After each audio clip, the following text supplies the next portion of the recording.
nós vamos falar agora sobre um dos métodos também que são essenciais se você quer de fato fazer uma interpretação apropriada das Escrituras. É o método histórico, cultural e contextual. Esse método vai te ajudar de fato a enxergar a Bíblia não como passagens isoladas, mas enxergando de fato o contexto por detrás de cada texto das Escrituras. A palavra contexto é uma palavra interessante, porque a palavra com significa junto e a palavra texto significa tecido. Então, na verdade, quando nós falamos sobre contexto, nós estamos falando sobre algo que foi tecido junto com o texto. Nós chamamos isso, na verdade, de pano de fundo. Então, é muito mais fácil você entender e apreciar, por exemplo, uma peça teatral se o cenário e todos os seus acessórios estiverem no espaço apropriado. Com a palavra de Deus não é diferente. Quando nós examinamos as Escrituras, nós precisamos entender que ela foi escrita em um tempo, em uma geografia, em um contexto histórico, político e econômico muito diferente do contexto dos nossos dias. Então esse método que nós vamos aprender hoje, ele nos leva a um ganho da mensagem bíblica, porque nós conseguimos então pesquisar e entender bem o contexto histórico por detrás do texto. Você já conhece provavelmente aquela célebre frase que diz que um texto sem contexto ou fora do contexto, ele é apenas um pretexto. E é uma verdade. Nós jamais podemos usar um texto da Bíblia fora do contexto em que ele foi escrito. E é óbvio, então, que para que nós consigamos fazer isso, nós precisaremos de ferramentas apropriadas. Então, eu quero recomendar para você hoje uma Bíblia de estudo, um dicionário bíblico, uma enciclopédia bíblica e também um atlas bíblico. Esses 4 itens vão te ajudar a fazer um estudo apropriado das Escrituras. Esse método ele é aplicado, na verdade, em 9 etapas e eu quero ensinar cada uma delas para você nos próximos minutos. Primeira etapa é a oração. Nós nunca começamos o estudo bíblico sem oração. Lembre-se, sempre que você está buscando a revelação da palavra de Deus, você precisa do auxílio do Espírito Santo. Então nós nunca nos achegamos para estudar a revelação de Deus sem ser por meio da oração. Segunda etapa muito importante é que você escolha o assunto a ser estudado. Esse assunto pode ser uma passagem bíblica específica, mas também pode ser uma pessoa, um personagem bíblico, pode ser uma palavra da Bíblia, pode ser um livro inteiro da Bíblia que você deseja estudar. Uma vez que você tiver definido o que você vai estudar, é o momento de você então começar a juntar os materiais de consulta que você precisará. Afinal de contas, se você for estudar a respeito de um livro específico da Bíblia, você poderá, por exemplo, adquirir um comentário específico sobre aquele livro. Se você for estudar um personagem específico, você também poderá consultar homens e mulheres de Deus que gastaram seu tempo em pesquisar a fundo personagens da Bíblia. Então, fique tranquilo porque hoje há tantos materiais excelentes aos quais você poderá recorrer. Terceira etapa para você estudar o contexto histórico e cultural da Bíblia é relacione as ferramentas de consulta que serão utilizadas. Então relacione todas as ferramentas de consulta que você juntou para fazer o estudo. É muito importante. É claro que isso vai requerer de você também certo investimento financeiro, mas o legal disso é que à medida que você vai estudando a Bíblia, você vai também pouco a pouco formando a sua biblioteca. A quarta etapa é uma análise geográfica. Então, a quarta etapa do nosso estudo aí de contexto histórico da Bíblia é a análise geográfica. Nessa análise, você vai anotar todas as revelações que você tiver com base na geografia. Então você precisará se familiarizar, por exemplo, com a geografia da Palestina, do Oriente Médio em geral. Isso inclui o tipo de solo, as principais montanhas, os montes, as elevações, a chuva, as marés, os rios, os lagos, quais são as suas características, como são as localizações das cidades, quais foram as mudanças que essas cidades viveram ao longo do tempo, os países, as fronteiras, os países circunvizinhos a Israel. Então pergunte sempre, qual a influência da geografia circunvizinha no contexto desse texto que eu estou estudando? O quinto passo é uma análise histórica, isso mesmo. Eu espero que você goste de história, porque é impossível você estudar a Bíblia sem apreciar a história que existe por detrás dela. Eu sei que alguns crentes dizem assim, pastor, eu não gosto de história. Mas se você quer estudar bem a Bíblia, você vai precisar aprender a amar principalmente a história da Bíblia, a história do povo de Deus. Você precisa de um conhecimento básico de cronologia. Como é a ordem dos acontecimentos, dos fatos da nação de Israel? Como Israel nasce? Quais foram os momentos mais marcantes da história de Israel? E no Novo Testamento? Como o mundo era no Novo Testamento? Quais são os principais fatos marcantes na história do mundo do Novo Testamento? Então estude os períodos da história de Israel, estude a origem das principais cidades, estude as divisões do ministério de Jesus. Você precisa ser um bom conhecedor acerca das viagens missionárias de Paulo. Tenha o conhecimento dos acontecimentos contemporâneos no mundo daquele período que você está estudando. O que ocasionou esse fato que eu estou estudando? Perceba, você precisa fazer essas perguntas para que você faça uma análise histórica apropriada. A sexta etapa desse método de estudo é uma análise cultural. Isso é algo muito importante. Para aprender o que ocorria nos tempos bíblicos, você precisará aprender tudo o que envolvia o estilo de vida dos povos antigos na Escritura. Então veja alguns pontos a serem analisados. Qual era o tipo de roupa que as pessoas usavam? Quais eram as profissões e comércios no tempo bíblico? Quais eram as músicas tocadas? Quais eram os estilos arquitetônicos no Oriente Próximo? Quais eram os modos e costumes nas Escrituras? Como era o entretenimento nos tempos antigos? Como era a vida familiar no Oriente Médio? Como a Bíblia enxergava nos tempos antigos a arte? Então perceba que a análise cultural é algo profundo. Você deve analisar o idioma, a literatura das nações circunvizinhas, como eram as cerimônias religiosas em Israel e entre os vizinhos pagãos. Quais eram as falsas religiões naquela região? Quais eram as armas e as ferramentas usadas por aquele povo? Toda essa análise cultural dará para você um pano de fundo muito mais claro. A sétima etapa é uma análise política. Isso é muito importante. Muito do que aconteceu com Israel no Antigo Testamento e com Jesus e Paulo no mundo romano está, na verdade, relacionado ao ambiente político daquela época.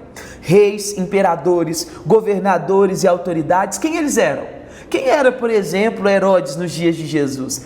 Houve apenas um Herodes? Tiveram mais de um Herodes? Herodes era apenas o nome de uma pessoa ou era, na verdade, um título dado? Então perceba, há muitas nuances que nós conseguimos perceber à medida que nós fazemos uma análise política por detrás daquele texto. Israel passou boa parte da sua história, por exemplo, em domínio estrangeiro. Eles foram até exilados durante 70 anos.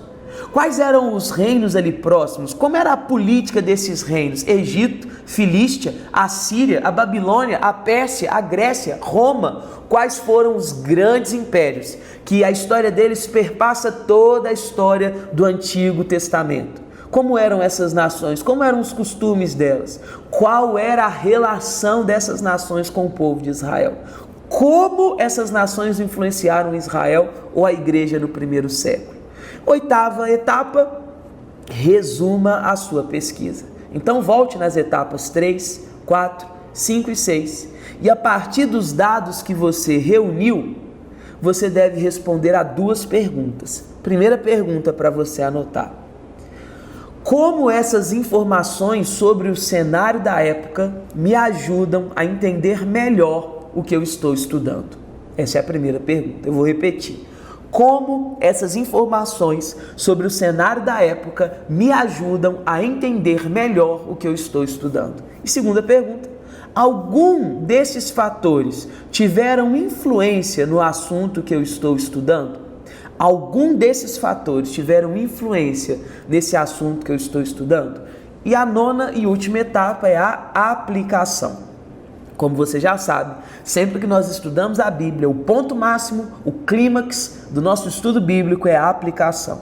Apesar de parecer um pouco difícil fazer uma aplicação, uma vez que foi feita uma pesquisa sobre um ambiente, eu acredito ser possível uma aplicação de um princípio do texto que nós estamos estudando. Então você pode pegar esse texto e você pode de fato aplicar algum princípio que está nele na sua vida. Mas vamos lá. eu quero mencionar com você um exemplo muito legal de uma análise que nós conseguimos fazer através desse método de estudo bíblico, através do contexto histórico e cultural da passagem do filho pródigo. Essa é uma passagem muito conhecida. Se nós fôssemos estudar essa passagem, a primeira coisa que nós deveríamos fazer é orar. A primeira coisa que nós fazemos nem é ler a passagem, a primeira coisa, nós oramos. Uma vez que nós oramos, nós já escolhemos então o assunto a ser estudado, nós vamos obviamente ler essa passagem várias vezes. Eu recomendo a você que você leia ela pelo menos, no mínimo, 3 vezes, no mínimo 3 vezes. Uma vez que você já escolheu, já leu a passagem,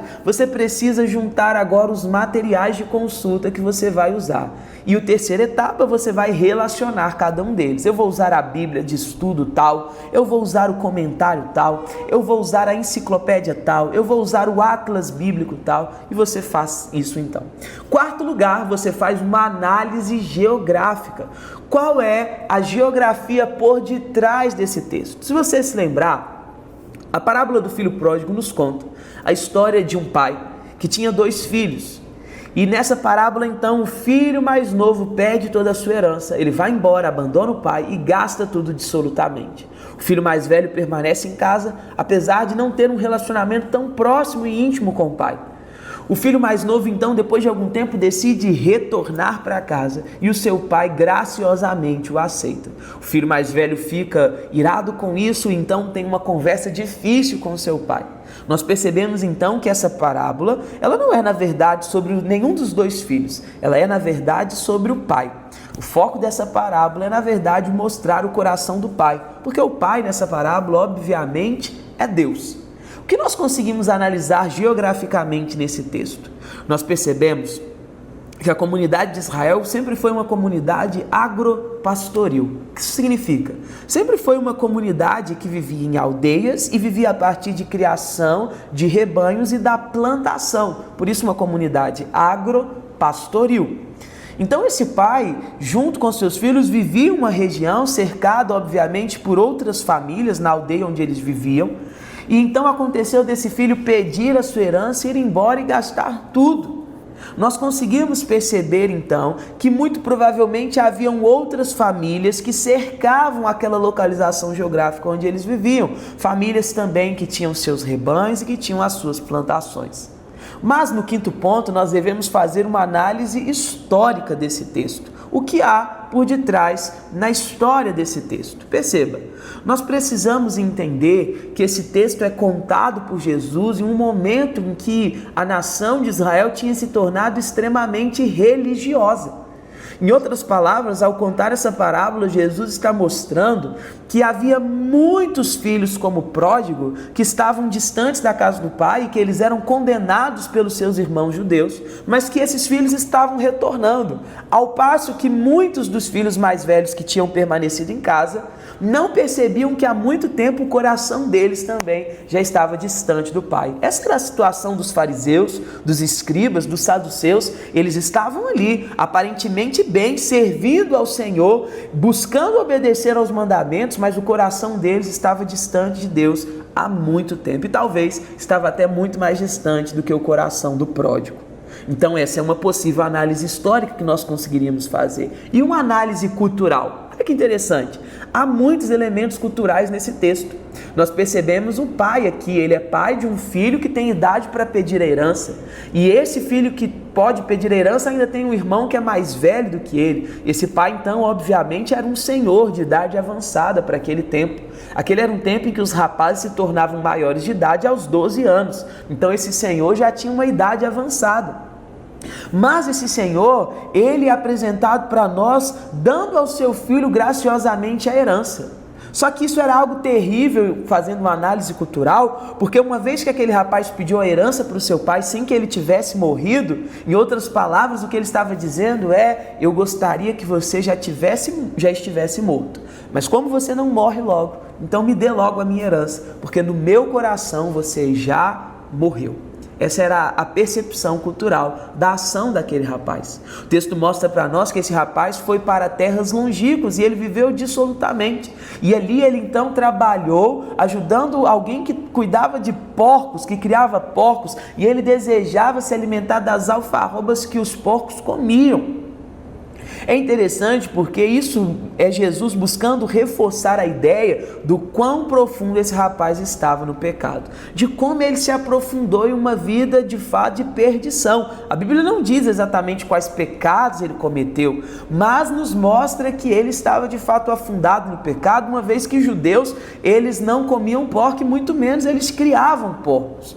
Então esse rapaz foi trabalhar com algo que na verdade era criado pelo povo judeu para vender para os romanos, para alimentar os opressores, um povo que os escravizava, que os oprimia. Então perceba que há uma análise cultural muito forte, muito clara por detrás desse texto.